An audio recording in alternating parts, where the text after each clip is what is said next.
सोचो, अगर कल सुबह तुम उठो और तुम्हें याद ही ना हो तुम कौन हो, तुम्हारा नाम क्या है, तुम्हारा घर कहाँ है, तुम्हारी फैमिली कौन है, और सबसे स्कैरी बात, और तुम्हें ये भी याद ना हो कि तुम सब कुछ भूल चुके हो।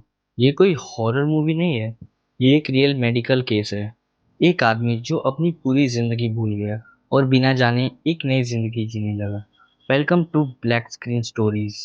1987 अमेरिका में एक आदमी रहता था। उसका नाम था एंसेल बॉर्न।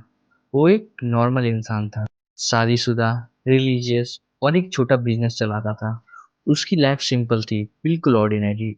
लेकिन एक दिन एंसेल घर से निकला और फिर कभी वापस ही नहीं आया। फैमिली ने सर्च की, पुलिस ने इन्वेस्टिगेशंस की, लेकिन एंसेल ऐसे हवा में गायब हो गया। लगभग 2 महीने बाद, हंड्रेड्स ऑफ किलोमीटर्स दूर, एक नए शहर में एक आदमी एक छोटी सी शॉप खोलता है। लोग उसे जानते थे, लेकिन एक अलग नाम से, AJ ब्राउन। वो कस्टमर से बात करता था, बिल्स पे करता था, बिल्कुल नॉर्मल जिंदगी जी रहा था। सबसे स्ट्रेंज बात, उसे लगता था ये उसकी असली जिंदगी है।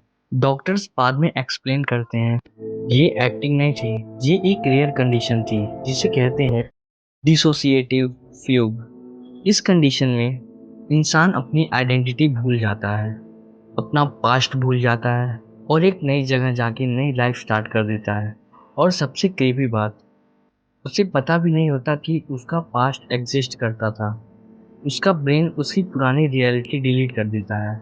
एक दिन AJ ब्राउन अपनी शॉप में काम कर रहा था और अचानक वो बेहोश हो गया। और जब वो होश में आया, सब कुछ बदल चुका था, क्योंकि अब वो AJ ब्राउन नहीं, वो फिर से एंसेल बाउंड था। उससे अपनी पुरानी जिंदगी याद थी, अपनी वाइफ, अपना घर, लेकिन उसे ये याद नहीं था कि वो पिछले 2 महीने से कहाँ था। इन्वेस्टिगेशन में पता चला, एंसेल ने 2 महीने तक AJ ब्राउन के नाम से लाइफ जी ली थी। उसने शॉप चलाई, लोगों से दोस्ती की, एक कंप्लीट लाइफ बनाई। लेकिन जब उसकी मेमोरी वापस आई, AJ ब्राउन जैसे एग्जिस्ट ही नहीं करता था। जरा सोचो, एक इंसान के अंदर दो अलग जिंदगियां थी, एक रियल थी और एक उसके दिमाग ने क्रिएट की थी। और जब सच वापस आया, उसमें से एक को हमेशा के लिए गायब होना पड़ा। इसलिए अगली बार जब तुम अपना नाम बोलो, एक सेकंड के लिए सोचना, क्या पता ये नाम हमेशा से तुम्हारा ही हो, या फिर तुम्हारी कोई और जिंदगी कहीं पीछे छूट चुकी हो।